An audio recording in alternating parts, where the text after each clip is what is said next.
একজোড়া জোতার নিরাপত্তা দিতে পারলো না। স্বাধীনতার 54 বছর হয়ে গেল, 2-3টা প্রজন্ম বিদায় হয়ে গেল, মসজিদের মধ্যে একজোড়া পায়ের জোতার নিরাপত্তা দিতে পারে না ইমাম সাহেব।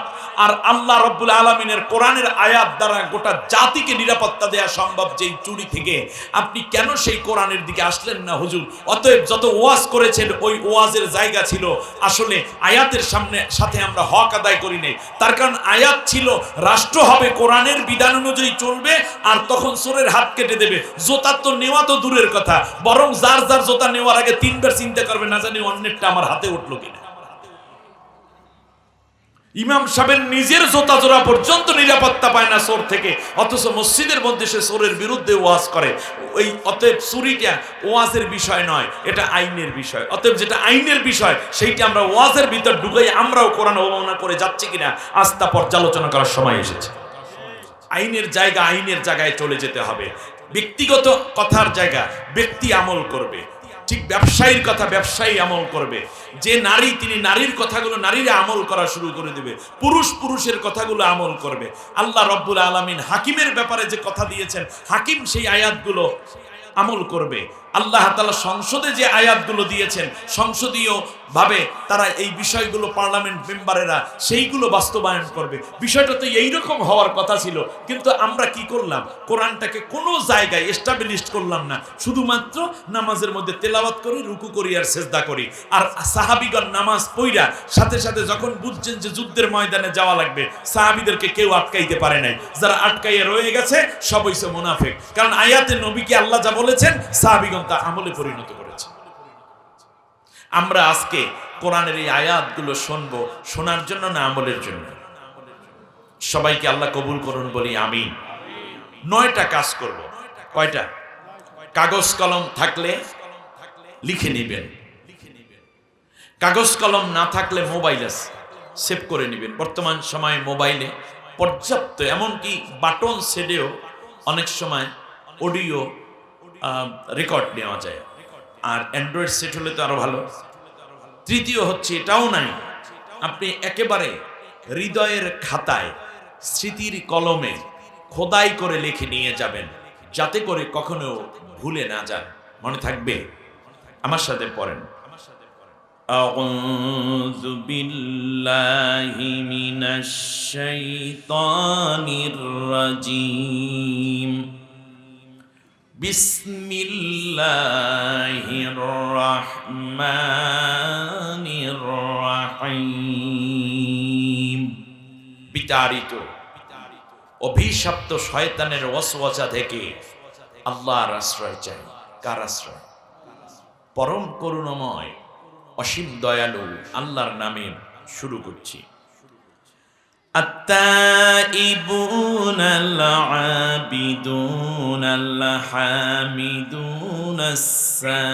السائحون الراكعون الساجدون الآمرون بالمعروف والناهون عن المنكر والحافظون لحدود الله وبشر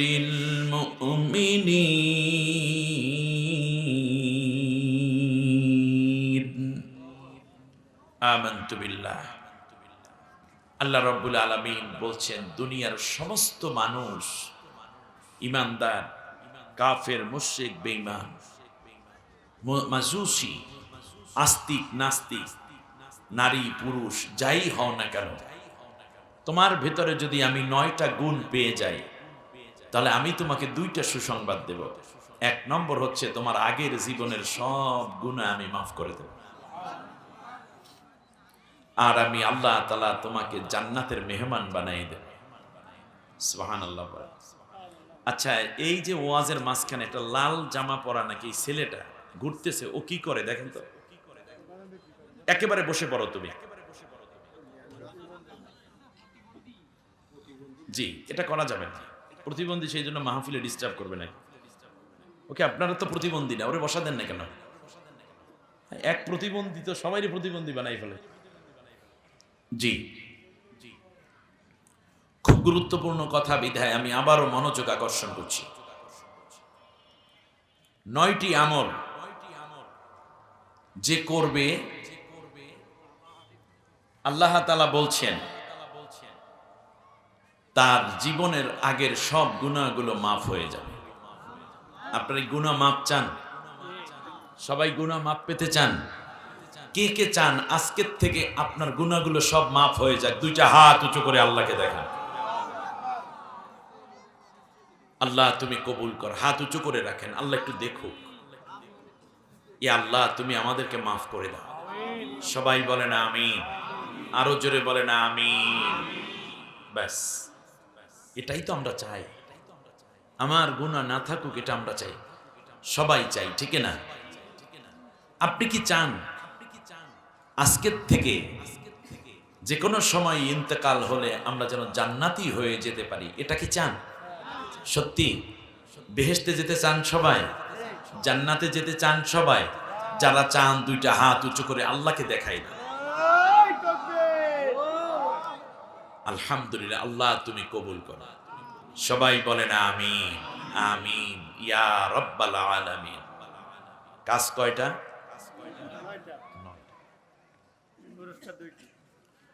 পুরস্কার দুটি। আল্লাহ যেন আমাদেরকে এই কাজ এবং পুরস্কারে ধন্য হওয়ার তৌফিক দান করেন। 1 নম্বর হচ্ছে, তুমি অনেক গুনাহ করেছো। আল্লাহ গুনাহকে সমস্যা মনে করেন নাই, বরং বান্দা তুমি আমার কাছে তওবা করো। এজন্য গুনাহ মাফ এবং জান্নাতি হতে হলে প্রথম বৈশিষ্ট্য হলো তুমি তওবাকারী হও। বলেন কি কারী? না, ওই পেছনের ভাইরে বলে না কি কারী। আমরা কি হব? তওবাকারী হব। তাইবুন, তওবাকারীগণ। দ্বিতীয় হচ্ছে, তওবা করে বসে থাকলে হবে না, তুমি সাথে সাথে আল্লাহর ইবাদতে নিজেকে জড়িয়ে দাও। সুবহানাল্লাহ। ওয়াল আবিদুন।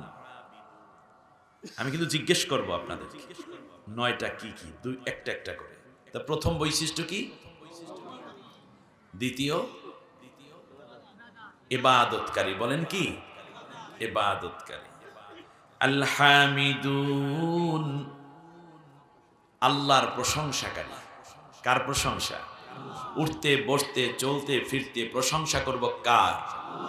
আলহামদুলিল্লাহ, আমার আল্লাহ আমাকে কত দিয়েছেন। আল্লাহর প্রশংসা করবেন, আল্লাহর ভুল ধরবে। আল্লাহর ভুল ধরা কি কোনো ইবলিসেরও কাজ না, ঠিকই না বলে? হ্যাঁ, তো বাংলাদেশে একটা মানব কুলে জন্মানো ইবলিস আর ছিল, এখন জেলের মধ্যে আটকা পড়ে গেছে। ওর নাম কি? আবুল সরকার। ওর আছে কোনো দরকার এই দেশে? বলে সরকারের ভিতর সরকার থাকা দরকার আছে?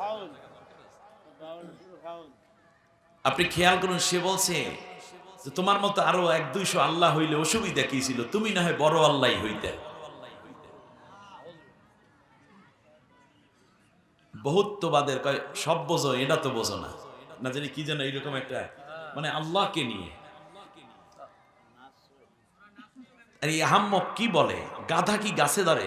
সে বলতেছে কুল আউযু বিরাব্বিন নাস মালিকিন নাস ইলাইহিন নাস। আর নাস শব্দের অর্থ মানুষ। নাস অর্থ কি? মানুষের নামে আল্লাহ একটা সূরা নাজিল করেছেন। নাসের মাদ্দা হলো উনাসুন। উনাসুন শব্দের অর্থ হলো ভয়, নাসিয়া। আল্লাহ বলছেন ফানাসিয়া আদম, আরে আমি যে বলছিলাম আদমকে গাছের ফল খাইও না, ওইটা ও ভুইলা গেছিল। তা নাস শব্দ থেকে নাসানাসি করা নাকি মানুষ? এটা তো আরবি শব্দ। কত বড় গাঞ্জাখোর হইতে পারে, কত বড় মূর্খ হতে পারে, কত বড় বেয়াদব বলে। কোরআনের কিচ্ছু জানে না এরা, একটা আরবি ইবারত জানে না, ও কোনোদিন কোরআন ঠিক মতো পড়তে পারবে না। ও আলহামদুলিল্লাহ আমার মক্তবের এই নুরানি ছেলের সামনে পড়ুক, পারবে না। সে হয়ে গেছে এখন আল্লাহ নিয়ে, নবী নিয়ে, কোরআন নিয়ে সে সমালোচনা করে। এরকম বেয়াদবদেরকে উপযুক্ত শাস্তি দেওয়ার জন্য আমরা আহ্বান করছি। খেয়াল করো, সেখান থেকে শয়তানের পক্ষেও তো 2-1টা থাকে অসুবিধে।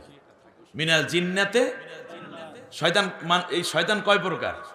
2 প্রকার। মিনাল জিন্নাতি ওয়ান নাস, ওইটার মধ্যেই আছে জিন শয়তান আর মানুষ শয়তান। তাই ওই জিন শয়তানগুলো এটার সাথে মানুষ শয়তান। এবার খেয়াল করুন, তাহলে এখন কয় খালি আল্লাহ কয় নাচতে কইছে, তার নাচবেই এই জন্য কোরআনের সূরা নাচ বাইর করছে। তো নাচ অর্থ কি? মানুষ। তা আমরা আরবি দিয়ে কই দিছি, ওরে ধইরে গান পেশগু খাজাবর খা যা, তো কি হয়? কথা বোঝেন না? দিয়ে দিছি যা ওটা। তুই এখন বৈশা বৈশা গান পেশগু খাজাবর খা।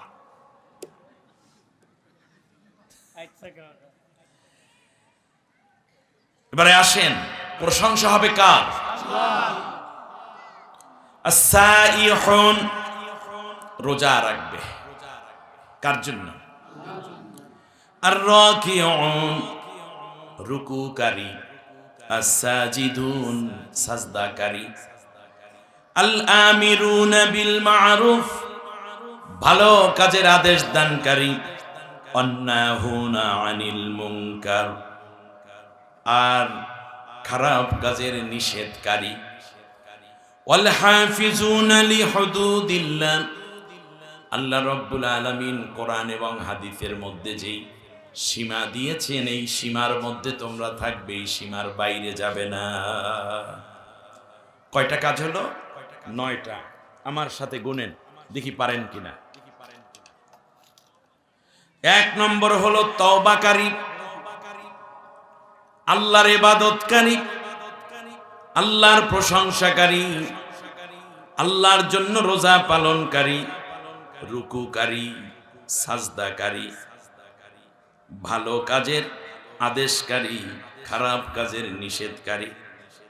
এরপরে আল্লাহ রব্বুল আলামিনের সীমা পুরোপুরি মেনে চলার বান্দা যারা।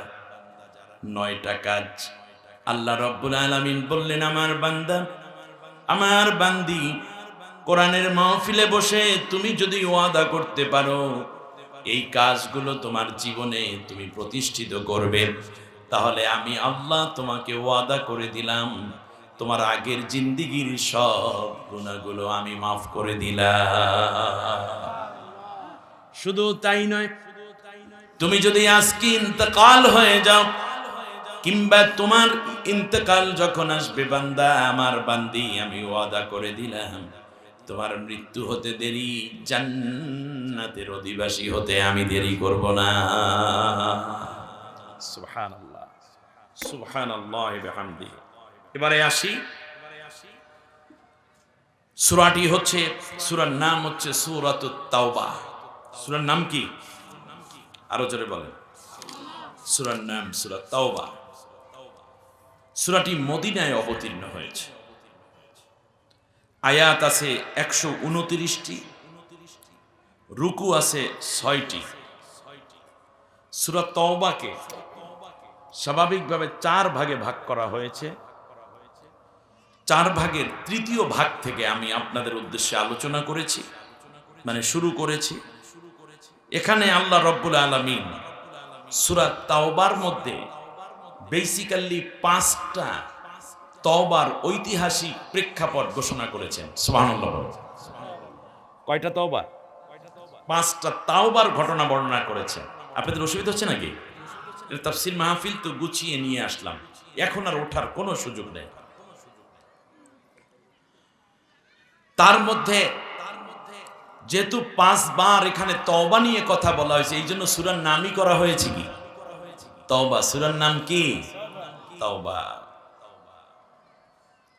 এর মধ্যে একটা তওবার ঘটনা আমি একটু বলি, অসুবিধা হবে না তো আপনাদের? তবুকের যুদ্ধ।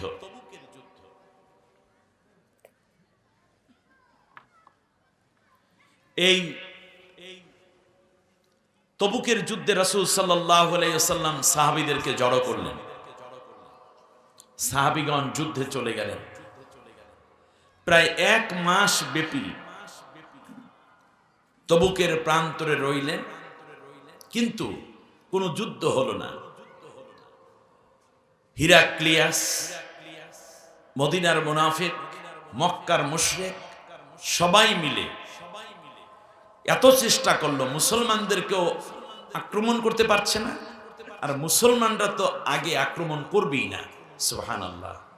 মুসলমানগণ কখনো আগে আক্রমণ করে না, আক্রমণ শিকার হলে তার জবাব দেয়।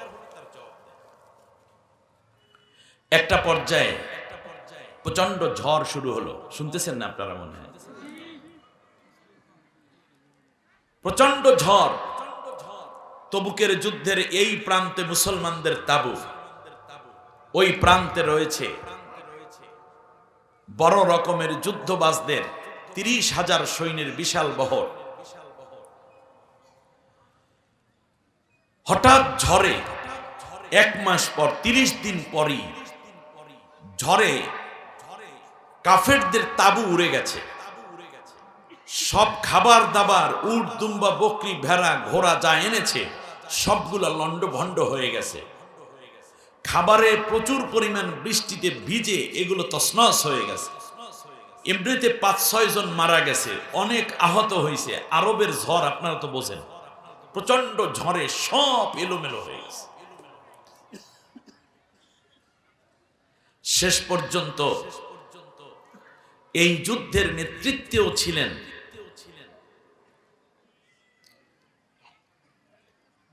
একজন এমন ব্যক্তি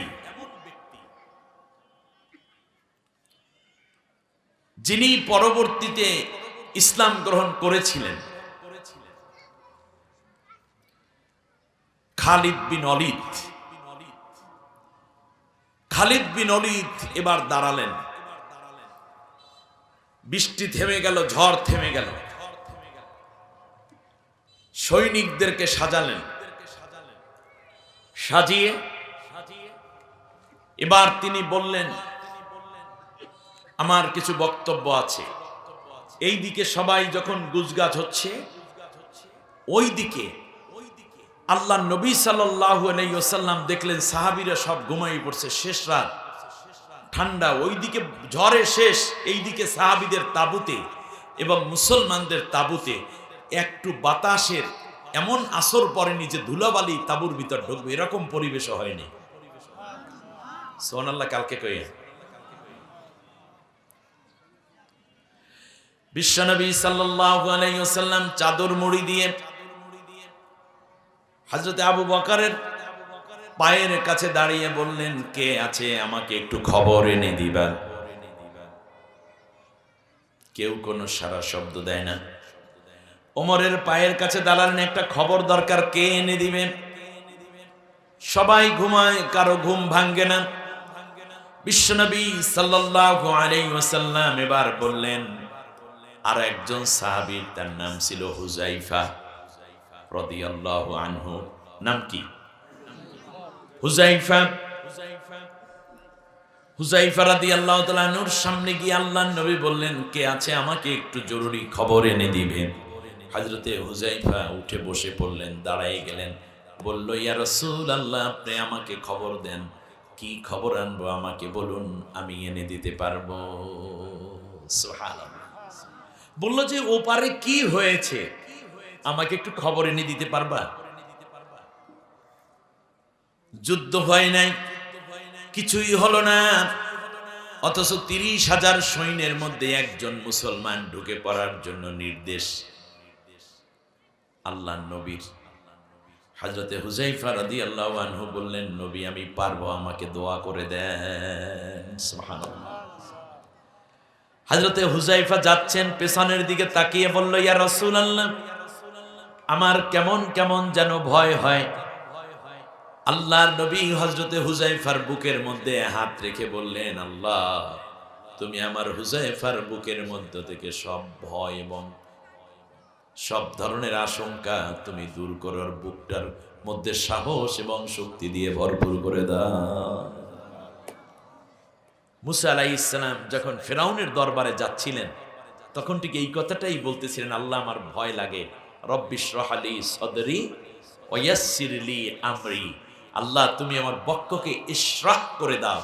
আল্লাহ আমার বুকের ভিতর যত ভয় আছে সব দূর করে দাও। আমি ফিরআউনের কাছে যাচ্ছি, তোমার নির্দেশ, ইযহাব ইলা ফিরআউন ইন্নাহু তাগা, তোমার হুকুমে আমি যাচ্ছি, কিন্তু বুকটা দূর দূর করতেছে। আল্লাহ তাআলা বললেন, যাও, আমি তোমার বুকের সমস্ত ভয় দূর করে দিলাম।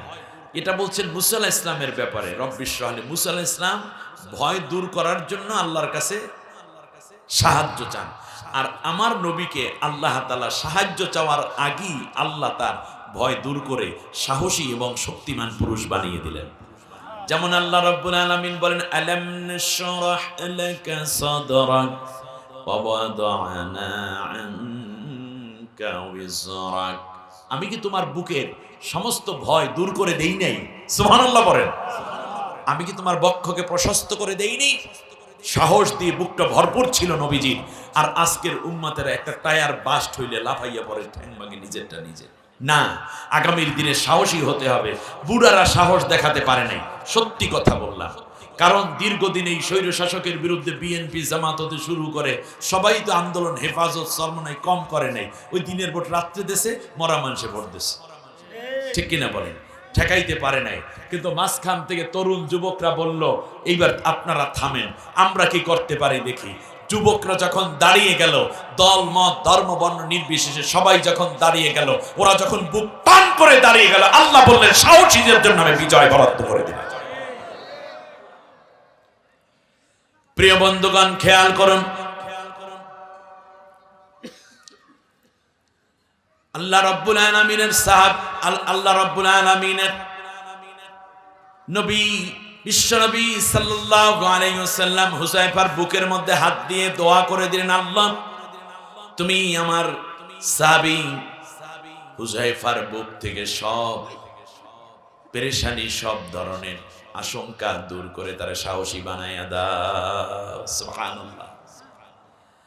হযরতে হুযায়ফা একটু সামনে চলে গেলেন, এরপরে আবার পিছনের দিকে ফিরে তাকায় কয়, ইয়া রাসূলুল্লাহ, আমার বড় চিন্তা লাগতেছে, আমার বড় পেরেশানি হচ্ছে, আমার জন্য একটু দোয়া করেন। আল্লাহর নবী আবার 2 কদম সামনে আগাইয়া হুযায়ফাকে বললেন, হুযায়ফা তোমার কোনো চিন্তা নাই, তোমার কোনো ভয় নাই, তুমি চলে যাও। সুবহানাল্লাহ। হুযায়ফার বুকটা সাহসে ভরে উঠেছে। সুবহানাল্লাহ। এবার আল্লাহর নবীর কাছে জিজ্ঞেস করলে, ইয়া রাসূলুল্লাহ, ভয় নাই, দুশ্চিন্তা নাই, লা খাউফাকা ওয়ালা তাহজানাক। ও হুযায়ফা, তোমার জন্য কোনো ভয় নাই, কোনো হুজনুন নাই, সব কিছু থেকে আল্লাহ তোমাকে মুক্ত করে দিলেন। হযরতে হুযায়ফা বললেন, ইয়া রাসূলুল্লাহ, এটা কি শুধু দুনিয়ার জন্য নাকি আখিরাতের জন্য? আল্লাহর নবী বললেন, তোমার জন্য ভয় নাই, কোনো দুশ্চিন্তা নাই, দুনিয়ায় নাই, কোনো আখিরাতেও ভয়। সুবহানাল্লাহ। দেখছেন চান্সটা কিভাবে লইয়া লইল? হ্যাঁ, হুযায়ফা রাদিয়াল্লাহু তাআলা আনহু চলে গেলেন। খালিদ বিন ওলীদ, খেয়াল করুন, এমন একটা অবস্থার মধ্যে পড়ে গেলেন, সারিবদ্ধভাবে সৈনিকেরা সেজে আছে, বসে আছে, জরুরি একটা ঘোষণা দিবে। হঠাৎ করে খালিদ বললেন, আমার ভয় হচ্ছে, এখানে মুহাম্মাদের কোন লোক আছে মনে হয়। কারে কয়? সতর্কতা। আমার মনে হয় কয়েল আছে, সরাই দেন, আমার শ্বাসে কষ্ট হয়। আসলে সরাই দেন, একেবারে সরাই দেন। খেয়াল করুন, হযরতে হুযায়ফা রাদিয়াল্লাহু তাআলা আনহু তিনি ভীত হন নাই, ডরান নাই, ভয় পান নাই। এই জন্য খালিদ বললেন, তুমি একটা কাজ করো, তোমার পাশের জনার পরিচয় নাও। যেমন এই দিক থেকে পরিচয়, এই দিকে আসতেছে, খেয়াল করছেন? পারস্পরিক পরিচয় হচ্ছে, সারিবদ্ধভাবে সৈনিকরা বসা। আমার নাম আব্দুর রহিম, আমি 13 নম্বর ব্যাটালিয়ন, আমার এই সৈনিক নাম্বার 1703। এমনি করে করে বলে, নাম বলে, নাম বলে। মনে করেন আমি হুযায়ফা, হুযায়ফা রাদিয়াল্লাহু তাআলা আনহু তৃতীয় কাতারে বসা, তার 2 পাশেও সৈন্য আছে, সামনে আছে, পিছনে আছে। উনি কি করবে? ওনার তো নাম জিজ্ঞেস করতে হবে নাকি? এই জায়গায় যখন আসছে, যেমন ভাই যখন পরিচয় দিল, এই ডান পাশে যখন তোর হুযায়ফা জিজ্ঞেস করতেছে তার পাশে জনকে, উনি পরিচয় দেওয়ার আগেই হুযায়ফা, এই তুমি মুহাম্মাদের তাবু থেকে আসছো না? তা আমরা, আমার নাম বশিরুল্লাহ, আমি এলাম এই 67 নম্বর ব্যাটালিয়ন থেকে আসছি, আমার সিরিয়াল হইল 783। ও তাই তুমি? হ্যাঁ হ্যাঁ হ্যাঁ হ্যাঁ, বুঝতে পারছি। খামাখা তো খালিদ বলে নাই, তুমিই তো সেই। আরে না, আমি আনতাছি আনতাছি, আমার নাম হইছে খাইরুল ইসলাম। আচ্ছা ঠিক আছে, সামনে চলে যাও। নিজের পরিচয় দেয় নেই। সুবহানাল্লাহ কয় না? না, আপনাদের সাথে ওয়াজ করে মজা পাইলাম না। আপনি দেখছেন নিজে মিথ্যাও বলে নাই, মানে মোস্তানি কইরে জিততে গেছে।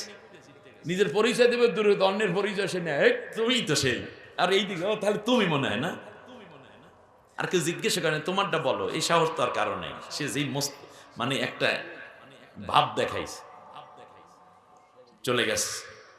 এখন বলতেছে শোনো সৈনিক বৃন্দ, আমাদের ইতিমধ্যে 10 জন নর্তকী মরে গেছে, মদের বোতল ভাঙ্গে গেছে, আমাদের চাউল ডাল তেল মরিচ আটা ময়দা জব যা আনছিলাম সবগুলো পানিতে লন্ডভন্ড হয়ে গেছে, ভাসিয়ে গেছে সব, তাঁবুগুলো উড়ে গেছে, বহু সৈন্য আহত হয়েছে, কেউ কেউ নিহত হয়েছে। এই মুহূর্ত থেকে আর দেরি করবা না, 1 ঘন্টার মধ্যে রাত পোহাবার আগে সমানে দৌড়াবা, একেবারে নিজের এলাকায় চলে যাবা, পিছনে ফিরে আর কেউ তাকাবা না, সবাই দৌড়। হযরতে হুযায়ফা রাদিয়াল্লাহু তাআলা আনহু দেখলেন যে এই ঘটনা, তো সেনাপতির যেই ঘোড়াটা খুব দামি, অনেক দামি ঘোড়া, উঁচু এবং কালো, কপালে সাদা চমক, লেজের মধ্যে সাদা পশমের চমক, চমক বলেন না কি বলেন, হ্যাঁ এরকম। শেষ পর্যন্ত দেখা গেল যে ওই ঘোড়াটার পিঠের উপরে সওয়ার হয়েছে হুযায়ফা, ঘোড়ার কানের কাছে মুখ নিয়ে বলতেছে, ঘোড়া এক দৌড়ে আমাকে মুহাম্মদুর রাসূলুল্লাহর কাছে নিয়ে যাবি, কোথাও থামবি না। ঘোড়ায় চাবুক দিয়ে দেওয়ার আগেই লাগাম ধরে টান দিয়ে যখন ঢিল দিলেন, ঘোড়া দিছে দৌড়, এক দৌড়ে রাসূল সাল্লাল্লাহু আলাইহি ওয়াসাল্লামের কদমে হাজির। নবীও তাঁবুর ভিতরে না, তাঁবুর বাইরে চাদর মুড়ি দিয়ে দাঁড়িয়ে আছে। সুবহানাল্লাহ। হুযায়ফা রাদিয়াল্লাহু তাআলা আনহু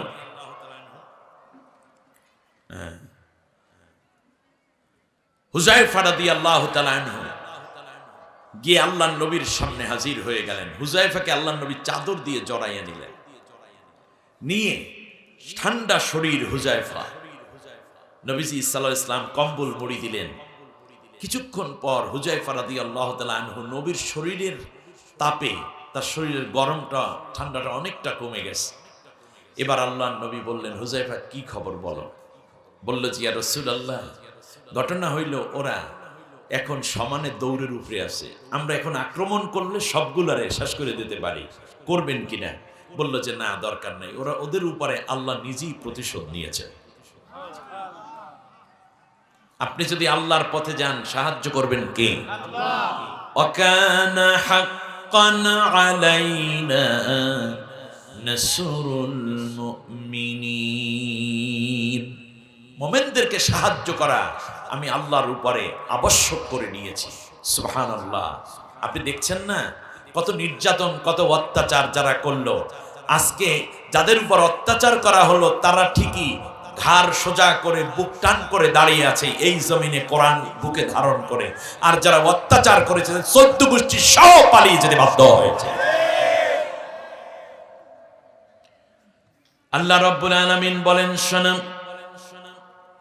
এই ধরনের জালেমরা যেই দিন পৃথিবী থেকে বিদায় হয়ে যায়, সেই দিন কেউ কান্না করে না, আফসোস করে না, জমিনের কেউ আফসোস করার মতো কোনো পরিবেশও থাকে না। ফামা বাকাত আলাইহিমুস সামাউ ওয়াল আরদু ওয়া মা কানু মুনজারিন। সুবহানাল্লাহ। তো কান্না করে না, থাকে না। আপনি বলেন এত শেষ হয়ে গেল সব, কেউ কি কাঁদছে তাদের জন্য? আপনাদের এলাকায় কাঁদছেন কে কে? দেখি তো একটু, বুবু সইলে গেলে রে, আমার বুকটা ফাটতে যায়, কেউ আছেন? নাই, কান্নার পরিবেশও নাই। তা কান্না করে না, তাহলে করেটা কি? কি করে সেটা আল্লাহ কোরআনে বলেছেন। ফাকুতি আদাবিরুল কওমিল্লাযীনা যালামু ওয়ালহামদুলিল্লাহি রাব্বিল আলামিন। সুবহানাল্লাহ। যারা এইভাবে অত্যাচার করে তাদের অবস্থা হলো এই যে তাদের পরাজয় কিংবা মৃত্যুর সংবাদে কেউ কান্না করে না, ইন্না লিল্লাহ পড়ে না, খবর শুনে সবাই পড়ে আলহামদুলিল্লাহি রাব্বিল আলামিন। আজকে এই তাফসীর মাহফিলে আমি দোয়া করছি, বাংলাদেশের আপসহীন নেত্রী দেশনেত্রী বেগম খালেদা জিয়ার জন্য। তিনি ভীষণ অসুস্থ অবস্থায় আছেন হাসপাতালে। কই, তিনি তো পালিয়ে যাননি। আমি আজকের থেকে নিয়ে অবজারভেশন করলাম, বাংলাদেশের এমন কোনো আলেম নাই, এমন কোনো রাজনৈতিক দল নাই, এমন কোনো নেতৃবৃন্দ নাই, এমন কোনো ছাত্র সংগঠন নাই যারা এই নারীর জন্য দোয়া করছেন না। ঠিক না বলেন? এর মানে তিনি যে মহিয়সী, তিনি যে আপসহীন। আমি প্রত্যেকটা মাহফিলে দোয়া করছি তার কারণ দুইটা কারণ। এক নম্বর, তিনি দেশকে প্রচন্ড ভালোবাসতেন এবং আপসহীন। তিনি ইসলামপন্থীদেরকে ভালোবাসতেন, আলেম ওলামাদেরকে সম্মান করতেন, ইসলামী রাজনৈতিক নেতৃবৃন্দকে যথেষ্ট পরিমাণ সম্মান দিয়েছিলেন তিনি। এক। দ্বিতীয় হচ্ছে, তিনি এই মুহূর্তে খুবই দরকার। আমি এখানে 2 মিনিট সময় নিচ্ছি, খুবই দরকার। তার কারণ আমি খুব খোলামেলা কথা বলি, অসুবিধা হচ্ছে না তো আপনাদের? শুনুন, যেই ভালো সেই ভালোটুকু বলাই আলেম ওলামাদের উচিত, যেটা খারাপ সেটা খারাপ বলে স্বীকৃতি দেওয়া আলেমদের উচিত। এই জায়গায় গোপন রাখছেন মানে আপনি একটা বদমাইশ মার্কা আলেম। শুনুন, আমি যতটুকু দেখতে পেয়েছি, আমার বয়স তো 50+ হয়ে গেছে, কম তো দেখলাম না, মোটামুটি আল্লাহ যতটুকু দেখার তৌফিক দিয়েছে। এবার শুনুন, যেটা দেখেছি এই মুহূর্তে জামাতে ইসলামীর আমিরের কথা শুনে জামাতের লোকেরা, ঠিক না? চরমনাইর পীর সাহেবের কথা শুনে চরমনাইর মুরিদেরা, এনসিপির কথাগুলো শুনে এনসিপির পোলাপাইনা, এরপরে বিএনপির কথা শুনে বিএনপির নেতাদের কথা শুনে বিএনপির লোকেরা, কিন্তু আবার হেফাজতের আমিরের বা নাইবে আমিরের কথা শুনে হেফাজতের লোকেরা, এরকম যার যার দলের কথা, নেতার কথা তারা শুনে, কিন্তু সবাই একজনের কথা শুনতে বাধ্য এবং সবাই একজন মানুষকে সম্মান করে এবং তিনি যেটা বলবেন সেইটা তারা মেনে নিতে বাধ্য হবেন কিংবা রাজি হবেন, সেই মাত্র একজন মানুষটাকে, সেই একজন মানুষের নাম বেগম খালেদা জিয়া। তিনি যদি আমিরে জামাতকে ডেকে বলেন, চরমনাই পীরকে ডেকে বলেন, হেফাজতকে ডেকে বলেন যে আপনারা এইটা করবেন, এটা করবেন না, এইভাবে যাবেন, এইভাবে যাবেন না, আমার বিশ্বাস সমস্ত রাজনৈতিক দলের নেতৃবৃন্দ বেগম খালেদা জিয়াকে প্রধান ব্যক্তি হিসেবে মেনে নিতে রাজি হবেন। এমন একজন মুরব্বী, এমন একজন দায়িত্বশীলা, আমরা দোয়া করছি আল্লাহ যেন তাকে নেক হায়াত দান করে। বাংলাদেশের বর্তমান প্রেক্ষাপটে বেগম খালেদা জিয়ার প্রয়োজন 100-তে 100। আমরা দোয়া করি আল্লাহ তাআলা যেন তাকে সুস্থ রাখেন। অসুস্থ হয়েছে, প্রাণ ভরে দোয়া করছি, আল্লাহ কোরআনের ময়দানে বসে দোয়া করছি, আল্লাহ তুমি দয়া করে তোমার বান্দিকে সুস্থতার সাথে নেক হায়াত দাও। এই জাতিটা যেন একটা ভালো জায়গায় গেছে, এই দৃশ্যটা যেন তিনি দেখে যেতে পারেন, আল্লাহ সেই তৌফিক দান করে। আল্লাহ রাব্বুল আলামিন তার পরিবারের উপর রহমত নাজিল করেন। আল্লাহ তাআলা আমাদেরকে ধৈর্য ধরে সামনের দিনগুলো বাতিলের মোকাবেলায় ঐক্যবদ্ধ থাকার তৌফিক দিন, বলেন আমিন। তিনি কেন এত অসুস্থ, তার কারণ তাকে হাসপাতালে রাখা হয়েছে, একটা ভিন্ন পরিবেশ, মানুষ বাস করার মতো না। 40 বছর পর্যন্ত স্বামীর ঘরে হাজার স্মৃতি, সেখান থেকে তাকে এক কাপড়ে বের করে দেওয়া হয়েছে। একটা ছেলে মারা গেল, আরেকটা ছেলেও বেড়ে ফেলার অবস্থায় ফেলে দিয়েছে। মা হয়ে এত কষ্ট সহ্য করেছেন, আমার মনে হয় সেই কষ্টগুলো আজকে তাকে তিল তিল করে একটি জায়গায় নিয়ে যাচ্ছে। আমরা দোয়া করি আল্লাহ যেন তাকে সুস্থ করে আমাদের মাঝে ফিরে আসার তৌফিক দান করেন। মনে রাখবেন, আমি যা দেখলাম, একটুকু অসুস্থতার কারণে আমার জাতির মধ্যে যত আবেগ, যত কষ্ট, সমস্ত আলেম ওলামা, মসজিদের ইমাম, খতিব, হাফেজ থেকে শুরু করে সব দল মতের, আর একজন নারী চলে যাচ্ছে, চলে গেছে, এত মায়া, তার স্বজন হারানোর এত বেদনা, ওপার যাওয়ার পরে এই এলাকায় কাঁদছেন কে কে দেখিতে একটু? কেউ না। সবাই কি ইন্নালিল্লাহ পড়ছেন না আলহামদুলিল্লাহ পড়ছেন? আলহামদুলিল্লাহ যারা পড়ছেন তারা একটু হাত দেখান যদি, কি ওই কয়জন আছে? এই দেখেন, ওই দেখেন নফল নামাজও পড়ছে, এসব আলহামদুলিল্লাহর গুরু। গোটা বাংলাদেশ তাকে ঘৃণা করেছে, ঠিক কিনা বলেন? আমার বন্ধুগণ খেয়াল করুন, কষ্ট হচ্ছে আপনাদের। সূরা তাওবা কেন নাজিল হলো সেইটা বলতেছি। আল্লাহর নবী, বিশ্ব নবী সাল্লাল্লাহু আলাইহি ওয়াসাল্লাম ফিরে আসলেন সকালবেলা ওদের তাঁবুর মধ্য থেকে। মজার ব্যাপার দেখুন, ওরা দেখতেছিল উট দুম্বা বকরি বেড়া সব মরে গেছে। সকালবেলা বিশ্বনবী গিয়ে দেখলেন উটগুলা দাঁড়ায় রয়েছে, দুম্বাগুলা নাচানাচি করে, ভেড়াগুলা দৌড়াদৌড়ি করে, বকরিগুলাও দৌড়াদৌড়ি করে। বকরির বাট থেকে শিশু তার বাচ্চা দুধ পান করতেছে। আল্লাহর নবী এখানে প্রচুর পরিমাণ গনিমতের মাল পাইলেন, এইগুলো নিয়ে মদিনায় চলে আসলেন। মদিনায় আসার পরে মসজিদে নববীর সামনে গনিমতের মাল স্তূপ দেয়া হলো। এমন সময় মুনাফিকরা এসে বলতেছে, ইয়া রাসূলুল্লাহ, আমার যুদ্ধে আমিও যাইতে চাচ্ছিলাম, আগামী যুদ্ধে ঠিকই যাব। মুনাফিকরা নামাজে যায়, রোজায় যায়, ঈদগাহে যায়, হজে যায়, কিন্তু জিহাদের ময়দানে যায় না। মুনাফিকের আলামত কি? সে সব জায়গায় যায় কিন্তু জিহাদের ময়দানে যায় না। আর ইমানের পরীক্ষার জায়গাটা হলো জিহাদের ময়দান। যারা কোরআনের আইন প্রতিষ্ঠার জন্য বাতিলের মোকাবেলায় ময়দানে যায় না, তারাই মুনাফিক। আর যারা বিরোধিতা করে তারাই কাফের। ক্লিয়ার? এখন আপনি কোন লাইনে আছেন জিজ্ঞেস করেন। তিনটা অপশন। মুমিন সে কোরআনের শাসন প্রতিষ্ঠার জন্য ময়দানে যাবে, মুনাফিক সে কোরআনের শাসন চাক আর না চাক ময়দানে যায় না, ওই নিজের মতো করে গোড়াই মোড়াই থাকে। আর তৃতীয় হলো আরেক দল বিরোধিতা করে। যারা বিরোধিতা করে তারা কাফের, যারা অনুপস্থিত তারা মুনাফিক, আর যারা যায় তারা খাঁটি মুমিন। আল্লাহ আমাদের খাঁটি মুমিন হওয়ার তৌফিক দিন, বলেন আমিন। প্রিয় বন্ধুগণ, আল্লাহ নবী সাল্লাল্লাহু আলাইহি ওয়াসাল্লাম বললেন, যুদ্ধ তো আমি ফরজ করিনি, আমিও তো যুদ্ধে গিয়েছি, আমার সাহাবীরা গেছে, তোমরা যাও নাই, এটা তোমাদের ব্যাপার, তোমাদেরকে নিয়ে আমার কোনো জবাবদিহিতা নাই, এবং আমি কোনো এই ব্যাপারে মন্তব্য করতে চাই না, এটা আল্লাহর কাছে বইল।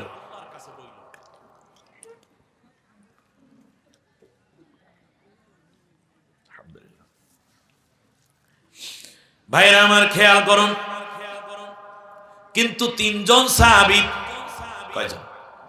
না, আমার কাছে জবাব দিতে হয় আপনাদের। তিনজন জলিলুল কদর সাহাবী। তিনজনের নাম হলো কাব বিন মালিক, হেলাল ইবনে উমাইয়া, মারারা ইবনে রবি। এই তিনজন সাহাবী এসে আল্লাহর নবীর কাছে চোখের পানি ছেড়ে বলল, ইয়া রাসূলুল্লাহ, যুদ্ধের ময়দানে না যাওয়ার বাস্তব কোনো কারণ ছিল না, শয়তানের ওয়াসওয়াসায় পড়ে মুনাফিকের ফায়েজে পড়ছিলাম। তারা বলল, আমরা নামাজে থাকবো, রোজায় থাকবো, মুহাম্মদকে সম্মান করব, আসো আমরা তাসবিহ পড়ি, তাহলিল করি, কোরআন খতম কইরা মুহাম্মাদের জন্য দোয়া করি। নাউজুবিল্লাহ। যুদ্ধের ময়দানে না যাইয়া নবীর জন্য দোয়া করে। এইরকম কিছু ভণ্ড মার্কা ইমানদার আমাদের সমাজেও আছে, ঠিক না? খেয়াল করুন, এটা তো মুনাফিকের স্পষ্ট আলামত যে আপনি নামাজে আছেন কিন্তু যুদ্ধের ময়দানে নাই। নবীর পিছনে যুদ্ধ করেছে, উহুদের ময়দানে যায় নাই। ওই দিনের ফজরের নামাজ নবীর পিছনে পড়েছে, আব্দুল্লাহ বিন উবাই সহ 300 জন পিছনে রয়ে গেছে, নামাজ পড়ছে নবীর পিছনে, উহুদের ময়দানে যায় নাই, নবীর নেতৃত্বে, নবীর পিছনে। আল্লাহ তাআলা বললেন, তোমার পিছনে নামাজ যারা পড়ছে কিন্তু যুদ্ধের ময়দানে তোমার পাশে আসে নাই, এরা সবগুলো মুনাফিক, এরা সব জাহান্নামী। কি বুঝলেন? বিশ্বনবী সাল্লাল্লাহু আলাইহি ওয়াসাল্লাম বললেন, তোমাদের ব্যাপারে আমি কোনো ডিসিশন দেব না যতক্ষণ না আল্লাহ রাব্বুল আলামিন কোনো সিদ্ধান্ত দেন। আল্লাহ নবীর কাছ থেকে সাহাবীগণ আস্তে আস্তে বিদায় হবেন, তার আগে নবী একটা বক্তব্য দিয়ে বলেন, আমার সাহাবীরা, এই যে তিনজন আছে, কাব বিন মালিক, হেলাল ইবনে উমাইয়া, মারারা ইবনে রবি, এই তিনজনের সাথে পরবর্তী নির্দেশনা আল্লাহ যতক্ষণ না দেন ততক্ষণ পর্যন্ত তাদের সাথে ওঠা বসা, কথা বলা, সালাম দেওয়া, কালাম বলা, লেনদেন করা, বেচাকেনা করা, দেখা সাক্ষাৎ করা আমি নিষেধ করে দিলাম। আল্লাহ যতক্ষণ অনুমতি না দেন ততক্ষণ পর্যন্ত তাদের সাথে কোনো লেনদেন, মুআমেলা, মুশাআরা কিংবা কথাবার্তা, ওঠা বসা করা যাবে না। আপনারা আমার কথা বুঝেন নাই মনে হয়। এই তিন সাহাবীর দোষ কি? নামাজ পড়ে নাই, দাড়ি কামায়, শার্ট প্যান্ট পরে, জিকির করে না, মুরিদ হয় নাই, মাযহাব মানে না, রফুলিয়াদান করে, এইরকম দোষ, ভাড়া পাঞ্জাবি, এইগুলো দোষ না। এই সাহাবীর দোষ কি? জিহাদের ময়দানে জানে কোন যুদ্ধ? তাবুকের যুদ্ধ। এখন আপনি খেয়াল করুন, এই অবস্থায় যখন চলে গেল কাব বিন মালিক, এ কথা শুনে নাই, ওরা একটু দূরে চলে গেছে মনে কষ্টে। এক পর্যায়ে কাব বিন মালিকের স্ত্রী ওখানে উপস্থিত, তার সন্তানরা উপস্থিত ছিল। কাব বিন মালিকের স্ত্রী ঘরের মধ্যে গিয়ে ভিতর দিয়ে দরজা বন্ধ করে দিয়েছে, অনেকক্ষণ পরে কাব বিন মালিক ঘরের দরজায় গিয়ে নক করলো, সালাম দিল। স্ত্রী ওয়ালাইকুমুস সালাম বলে বললেন, শুনেন, আমি দরজা খুলবো, তার আগে আমার কিছু কথা আছে। উফ, শুনতেছে না? মা বোনেরা ভালো করে কথাগুলো আত্মস্থ করার চেষ্টা করুন। আমি কোনো গল্প বলছি না। কেতাবুত তাফাসির, বুখারী শরীফ, জিলদে ছানি, সেখানে সূরা তাওবার এই ব্যাখ্যা আছে। আপনারা বুখারী শরীফ, এর চেয়ে তো ভালো হাদিস বর্ণনার কিতাব নাই। ইমাম বুখারী রহমাতুল্লাহ আলাইহি সাহাবীদের থেকে বর্ণনা নিয়ে তারপরে এই রিওয়ায়াত করেছেন। আমি যেটা এখন অনুবাদ করে আপনাদেরকে শোনাচ্ছি। হযরতে কাব বিন মালিকের স্ত্রী বলছেন, প্রাণের স্বামী, আপনি যুদ্ধের ময়দানে যান নাই। নবীজি এই অপরাধের কারণে নির্দেশ দান করেছেন, আপনার সাথে ঈমানদাররা কথা বলবে না, কোন সাহাবী লেনদেন করবে না। আমিও ঈমানদার, আমারও উচিত নয় আপনার সাথে কথা বলা, কিন্তু যেহেতু নবীর এই মেসেজটা আপনার কাছে দেওয়া দরকার, এই জন্য আমি শুনাইয়া দিচ্ছি। এই ঘর আপনার, আপনার ঘরে আপনি আসবেন, আমি বাধা দিতে পারবো না। তবে আপনার থেকে আমার কথাবার্তা এখন থেকে বন্ধ। যতদিন নবী পরবর্তী নির্দেশ না দিবেন, অনুমতি না দিবেন, ততদিন পর্যন্ত আমি আপনার স্ত্রী আপনার সাথেও কথা বলবো না, আপনার বাড়িতে থাকবো না, আপনার ঘরে থাকবো না। আপনি যদি এই ঘরে প্রবেশ করেন, তাহলে এই ঘর ছেড়ে আমি আমার বাবার বাড়িতে চলে যাব। অপরাধ কি? দাড়ি কামাইছে। কয় যুদ্ধে যায়নি? একটা যুদ্ধে। আর আপনি আল্লাহর কোরআনের কথা যারা বলে তাদেরকে মাইরা কুইটা শেষ করে দিচ্ছেন, এরপরে বলেন আপনি জান্নাতে যাবেন। কে? আমার বন্ধুগণ, কাব বিন মালিকের স্ত্রীর কথা শুনে কাবের ঠ্যাং কাঁপা, পা কাঁপা শুরু হয়ে গেছে, কলিজার পানি ফুরিয়ে গেছে। যেন কাব বিন মালিক চলে যাচ্ছেন, এই জীবনে কি আর দাম আছে? কাবের স্ত্রীর, কাবকে আল্লাহ তাআলা 3টা পুত্র সন্তান দান করেছিলেন। বড় ছেলের বয়স 9 বছর, পরেরটা 7 বছর, পরেরটা 3 বছর। 3 ভাই এবং প্রতিবেশীর ছোট ছোট বাচ্চারা মিলে ছোট্ট পাথর দিয়া আমরা যেমন মার্বেল খেলতাম ছোটবেলায়, ওই রকম খেলাধুলা করতেছে।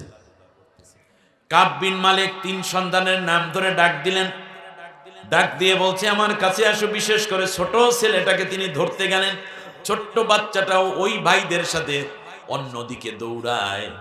বড় ছেলে, মেজো ছেলে আওয়াজ দিয়ে বলতেছে, আব্বা আপনি আমাদেরকে ধরবেন না।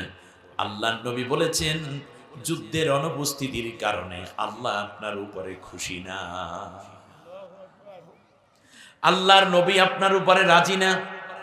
সুতরাং আপনার উপরে আল্লাহ এবং আল্লাহর নবী যতদিন খুশি না হবে, ততদিন পর্যন্ত আপনার কোলে উঠব না, আপনাকে আব্বা বলে ডাকতে আমরা রাজি না। সুতরাং আল্লাহর নবী যতদিন খোঁজ খবরই না দেবে, ততদিন পর্যন্ত আপনি আমাদেরকে ধরতে আসবেন না। কি বুঝলেন? হিলাল ইবনে উমাইয়া, বয়স তার 72 বছর। কত? 72 বছরের একজন বৃদ্ধ মানুষ, কিন্তু শরীরে শক্তি আছে। যুদ্ধে যদি নাও যায়, তবুও তো নবীর অনুমতি না নিয়ে যুদ্ধে না যাওয়ার সিদ্ধান্ত নিজে নিতে পারার কোনো অধিকার ইসলাম দেয় নেই। হিলাল ইবনে উমাইয়া বুঝতে পেরেছে, আমি যে নামাজ পড়েছি, রোজা রেখেছি, হজ করেছি, যাকাত দিয়েছি, যা কিছু করেছি সব শেষ হয়ে গেছে এই যুদ্ধে অংশগ্রহণ না করার কারণে।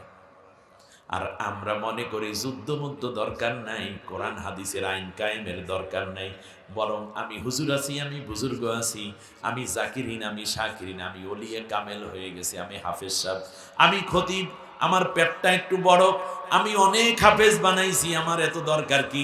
আপনার তামাম জিন্দিগির সমস্ত আমল যদি এক জায়গায় করা হয়, একজন সাহাবীর 1 মিনিটের আমলের সমান কি হবে?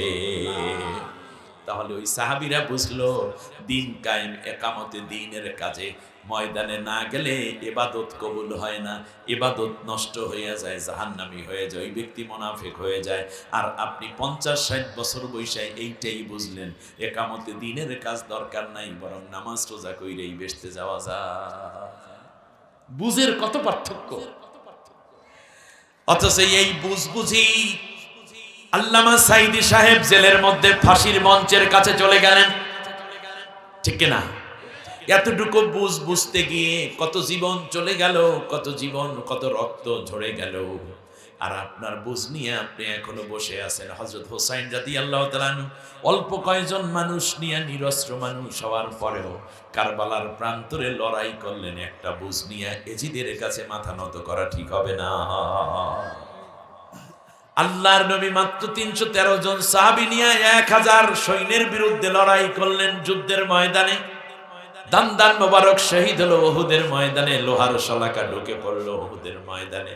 নবী বুঝলেন এই জীবন দিয়ে হলেও ইসলামের বিজয়ের জন্য কাজ করতে হয়। আর আপনি তার উম্মত হইয়া বুঝে ফেলাইছেন যুদ্ধের ময়দান, জেহাদের ময়দান, একামতে দিন, কোরআনের বিজয় হোক, এই কাজ না কইরাও বেসতে যাওয়া যায়। আর তলে তলে হুজুর হওয়ার পরে কতিপয় 2 নম্বরই হুজুর আছে যারা তাগুতের সাথে আতাত কইরা চলে আসে নাই। আপনি কি জবাব দিবেন আল্লাহর কাছে? একটু ভাবেন তো দেখি, আপনার মাথায় কি ধরেন এই জিনিসগুলো? হিলাল ইবনে উমাইয়া 72 বছর বয়সের বৃদ্ধ মানুষ চিন্তা করলো, আমি যেহেতু যুদ্ধের ময়দানে যাইনি, মুনাফিকদের তালে পইরা আমি তো জাহান্নামী হয়ে যাচ্ছি। এই জন্য সে মসজিদে নববীতে যেই জায়গায় রাসূল সাল্লাল্লাহু আলাইহি ওয়াসাল্লাম নিজে দাঁড়াতেন, রাসূল সাল্লাল্লাহু আলাইহি ওয়াসাল্লাম মুসাল্লা যেখানে, মিম্বারুন নবী, সেই জায়গার পাশেই একটা গম্বুজ আছে। ওইটাকে বলা হয় উস্তানায়ে তাওবা। উস্তানায়ে তাওবা, ওইটার নাম আগে হয় নাই, আগে একটা খুঁটি ছিল, ওস্তানা ছিল।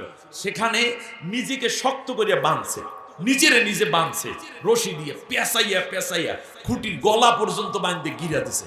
তার কারণ আমি তো জাহান্নামে চলে যাব, দেখিনি আল্লাহ তাআলার দয়া আকর্ষণ করা যায়। এই জন্য যে সারা রাত দাঁড়াইয়া থাকবো, ঘুমাবো না, পিঠ লাগাবো না বিছানায়, আমি শুধু কাঁদবো আল্লাহর কাছে, এই জন্য দাঁড়াই থাকবো। তার হাদিস শরীফে এসেছে এবং বিভিন্ন ইসলামিক ইতিহাসের পাতায় এসেছে যে একটা জায়গা দিয়ে যে এই যে শক্ত করে বাঁধতো, পরে রক্ত চলাচল বন্ধ হয়ে 2 পাশ ফুলে যাইতো, এই জায়গাটা একটা দাগ পড়ে যাইতো না, দাগ পড়তে একই দাগে বারবার যখন রশি বান্ধা হইতো, পরবর্তীতে পেকে গেছে, পুঁজ হয়েছে, ইনফেকশন হয়েছে, এটার সাথে রশির সাথে রক্ত গোস্ত চলে আসতো। এরপরেও সে নিজে এত ধিক্কার দিল যে আমি কেন যুদ্ধের ময়দানে যাইনি, আল্লাহর দ্বীন প্রতিষ্ঠার জন্য নবীর নেতৃত্বে কেন আমি জিহাদের ময়দানে গেলাম না, এই জীবনের কি দাম আছে, আমি তো মরলে সাথে জাহান্নামে যাব, অতএব আমি এই দুনিয়ায় এই জীবনটাই আমি চাই না। কিন্তু আত্মহত্যাও করতে পারে না, নিজের উপরে ঘৃণা, নিজের উপরে ধিক্কার দিয়ে সে বারবার এই রশি বাঁধে, আবার টাইনে ছুটায়, ফলে রক্ত গোস্ত হাড় পর্যন্ত পয়সা গেছে রশি।